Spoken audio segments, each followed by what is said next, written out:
আসসালামু আলাইকুম প্রিয় খামারি ভাইরা, দেশ এবং প্রবাস থেকে যারা আমার ভিডিওটি দেখছেন সবাইকে আমার ভালোবাসা এবং শুভেচ্ছা। আবারও চলে আসলাম আপনাদের কাছে নতুন একটা ভিডিও নিয়ে। তো আমার খামারে যে গরুগুলো ছিল সব গরু বিক্রি হয়ে গেছে, অবিকৃত কোনো গরু নেই এবং সব গরু নিয়ে চলে গেছে। বর্তমানে আমার খামার টোটালি ফাঁকা।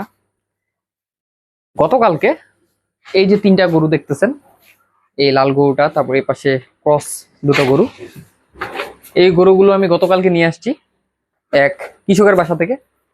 সম্পূর্ণ ঘাস খাওয়া গরু, মানে আপনার দানাদার চোখ দিয়ে দেখেনি বললেই চলে। তো এই জন্য আপনার স্বাস্থ্যগুলোও কিন্তু অতটা ভালো না। তিনটা গরুর এই দাঁত হয়েছে এই গরুগুলোর। তো এই গরুগুলো আমি মূলত নিছি, যে গরুগুলো বিক্রি করতে পারতেছিল না, যার কাছে নিছি। তো উনি যেহেতু বিক্রি করতে পারে না, গরুগুলো আমি কিনে নিলাম একটা রিস্ক নিয়ে। যখন যদি পারি গরুগুলো আমি বিক্রি করব, আর যদি না পারি রেখে দিব, নিজে পালন করব। গরুগুলো কালকে আনার পর আজকে অলরেডি আমি ব্যাপারীও দেখাইছি, আমি যে দামে কিনছি তার থেকে 20,000 টাকা দাম কম বলে। সত্য কথা বলতে দাম বলবো না আপনাদের, কিন্তু সত্য কথা বলতে আমি আমার খামারে এর থেকে ছোট ছোট গরু যে দামে বিক্রি করছি আপনারা জানেন। আমি কয়েকদিন আগে 7টা, কয়েকদিন আগে না মানে 2 দিন আগেই ভিডিও দিছি আপনাদের একটা, ওটা মনে হয় গতকালকে আপলোড করা হয়েছে। 7টা গরু আমি বিক্রি করে দিছি। তো ওই 7টা গরু প্রত্যেকটা কিন্তু ছোট সাইজের, এত বড় গরু না, সবগুলো এর থেকে ছোট। দুটো গরু খালি এত বড়, একটা এত বড় হবে আর একটা এই লাল গরুটার মতো হবে, বাকিগুলো ছোটই। তারপর প্রত্যেকটা 1 লক্ষর উপর বিক্রি করছি এভারেজে। এই গরুগুলো বিশ্বাস করবেন কিনা আপনারা, ওদের থেকে বড় গরু তাও ওই গরুগুলোর মতো দাম বলে না। অনেকে আপনারা বলেন আমাকে যে ভাই শুধু ঘাস দিয়ে খামার করতে পারবো কিনা, খামার করলে কত বিঘা জমিতে ঘাস লাগাবো, শুধু ঘাস নিয়ে কথা বলেন। তো তাদের আজকে আমি একটা কথা বলি, এই গরুগুলো যে পালন করছে ওই ব্যক্তি 1.5 বছর গরুগুলো পালন করছে। দাঁত হয়েছে গরুগুলার তার ওইখানে। 1.5 বছর পালন করে গরুগুলো এভারেজে 1 লক্ষ টাকা করে দাম পায়নি। গরুগুলো বিক্রি করছে ভালো দামে বিক্রি করছে, আমি যে দামে কিনছি আমাকে সেই দামও বলে না, আর 20,000 কম বলতেছে। তবে গরুগুলো আপনার শুধু একটা কথাই বলি, বিক্রি করার দিন বলবো কত কিনছিলাম কত বিক্রি করলাম। কিন্তু গরুগুলো এভারেজে 1 লক্ষ টাকার থেকে সীমিত কিছু কম মানে দামে আমি গরুগুলো নিছি। তো সে 1 লক্ষ টাকা করেও পায়নি, কিন্তু আমি এর থেকে ছোট গরু 1 লক্ষ টাকা এভারেজে পিস বিক্রি করে দিলাম। তো এই যে এত বড় বড় গরুগুলো আমি যখন এখন বিক্রি করতে যাচ্ছি, আমাকেও এভারেজে 1 লক্ষ টাকা বলতে চাচ্ছে না, আমি যে দামে কিনছি তার থেকেও কম বলে।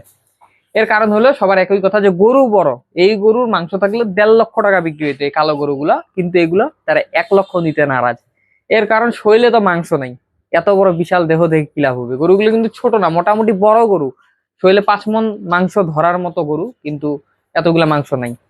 এখন কথা, এই গরুগুলো যদি দানাদার খাবার খাইতো 20 থেকে 30 হাজার টাকা খরচ বেশি হইতো, কিন্তু একটা গরু কিন্তু মিনিমাম 2টা গরু আপনার 3 লক্ষ টাকা বিক্রি হইতো, যেখানে 2 লক্ষ টাকা বিক্রি করতে অবস্থা খারাপ। কিন্তু ঘাস খাওয়ার ফলে এগুলো কিন্তু হয় নাই।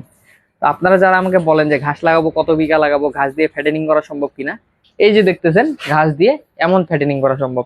এই গরুগুলো প্রচুর পরিমাণ ঘাস খাইছে, প্রতিদিন 20 কেজি 30 কেজি ওদের যতটুকু ইচ্ছা হয়েছে ঘাস খাইছে। পাশাপাশি গ্রামের মানুষ কিন্তু মাঝে মাঝে একটু খুদ খাওয়ায়, একটু কুড়া খাওয়ায়, এগুলা খাইছে।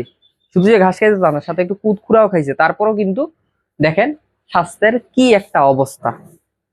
অথচ সেম গরু যদি আমার কাছে এইগুলো যদি 3 মাস থাকতো, এই এক একটা গরু আমি বিক্রি করতাম 1,35,000 থেকে 40,000 টাকা দিয়ে।